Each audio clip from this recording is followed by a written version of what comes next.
कहिले पर्छ त्यो दिन चाहिँ ट्याक्क लेख्ने भने आज जुड्या रहेछ सबैजनासँग भेटघाट हुने यस्तै हो सबैजनाले बोलाउँछ सबैजना ठाउँमा पुग्नै पर्छ र आज चाहिँ यहाँहरूलाई चाहिँ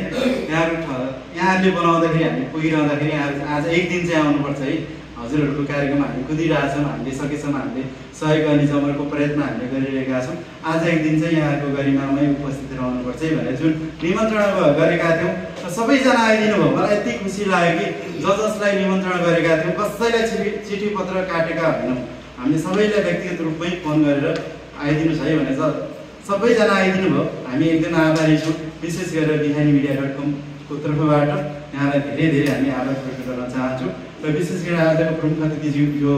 कार्य व्यस्तताका बाद जुन पनि आइदिनु देवघाट गाउँपालिका अध्यक्ष तिलबहादुर थापा महोदयलाई हार्दिक धन्यवाद व्यक्त गर्न चाहन्छु र त्यसै विशिष्ट अतिथि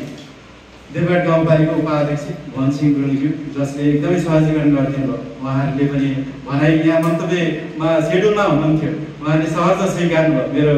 भनाइलाई काटिदिनुहोस् समय छोटो छ भनेर उहाँले जुन कार्यक्रमलाई सहजीकरण गरिदिनु भयो धन्यवाद व्यक्त गर्न चाहन्छु र विशेष गरेर हाम्रो देवघाट गाउँपालिकाका प्रमुख प्रशासकीय अतिथिज्यूलाई हार्दिक देवघाट गाउँपालिकामा स्वागत गर्दै र यहाँको गरिमामै उपस्थितिले पनि हामी आभारी छौँ जगत बहादुर बस्नेज्यू र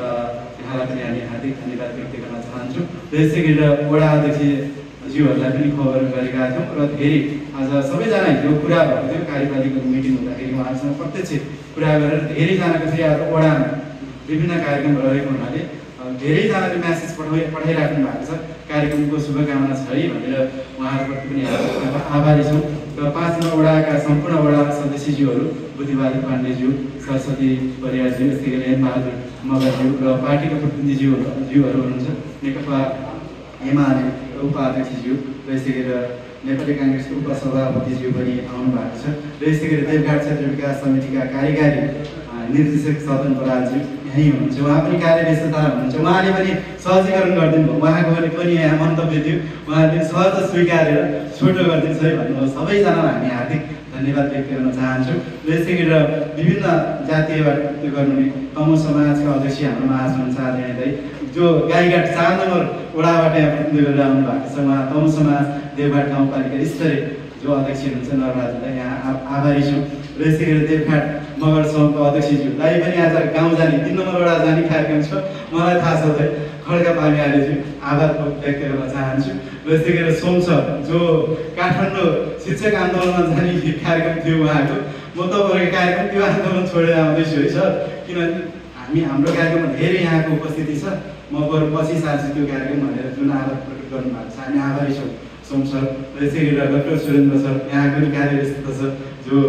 देवघाट कलेज सामुदायिक देवघाट कलेजको एउटा अवधारणा बोकेर अगाडि बढ्नु भएको छ सबैले साथ सपोर्ट सहयोग गरौँ आफ्नो आफ्नो तहबाट सकेको सल्लाह सुझाव सहयोग गर्नको लागि पनि हार्दिक अनुरोध गर्न चाहन्छु त्यस्तै गरी इलाका प्रहरी कार्यालयको प्रमुख श्री उदयराज सर यहाँप्रति पनि आभार प्रकट गर्न चाहन्छु त्यस्तै गरी महिला सञ्जालका जो अध्यक्ष दिदी यहाँको गरिमामा उपस्थितिले हाम्रो कार्यक्रम अझै शोभान्वित बढेको छ इन्द्रा दिदी आभारी छौँ र सामुदायिक वनका अध्यक्ष दिलबहादुर गुरुङज्यू जो चक्रवर्ती सामुदायिक वनको अध्यक्ष हुनुहुन्छ त्यसै गरेर दिव्याङ्गी उहाँ पनि आज कार्यक्रम छ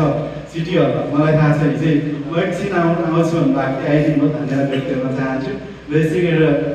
जनजाति पत्रकार महासङ्घ पनि चितवनको अध्यक्ष तुलमान गुरुङज्यू जति नै हामी यहाँबाट चर्चा गरे पनि पुग्दैन मलाई थाहा छ उहाँले देवघाट गाउँपालिकाको लागि धेरै योगदान सहकारी गर्नुभएको छ जो देवघाट गाउँपालिकाको विभिन्न क्षेत्र विभिन्न ठाउँमा पुगेर हाम्रो सूचना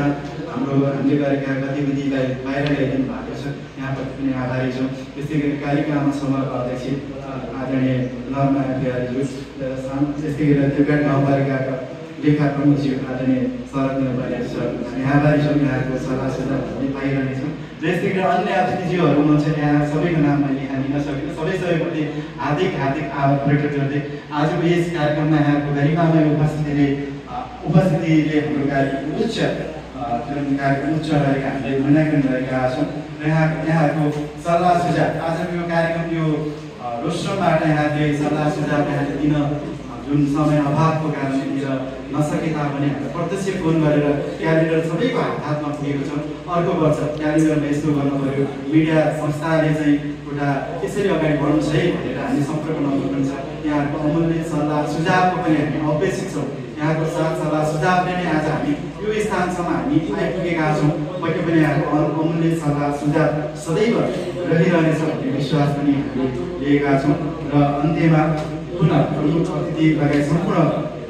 यहाँ उपस्थित रहनुहुने सबैलाई हार्दिक धन्यवाद गर्दै व्यक्त गर्दै पत्रकार मित्रजीहरू हुनुहुन्छ, सामुदायिक रेडियो देवघाट, त्यस्तै गरेर देवघाट सन्देश, त्यस्तै गरेर देवघाट अनलाइन, त्यस्तै गरेर तामाङ पत्रकार सङ्घ चितवनको अध्यक्ष सन्तोष दाई लगायत सबैलाई हार्दिक आभार प्रकट गर्दै आजकै यस्तो पात्र विमोचन कार्यक्रम यही नै समापन भएको घोषणा गर्न चाहन्छु। नमस्कार, धन्यवाद।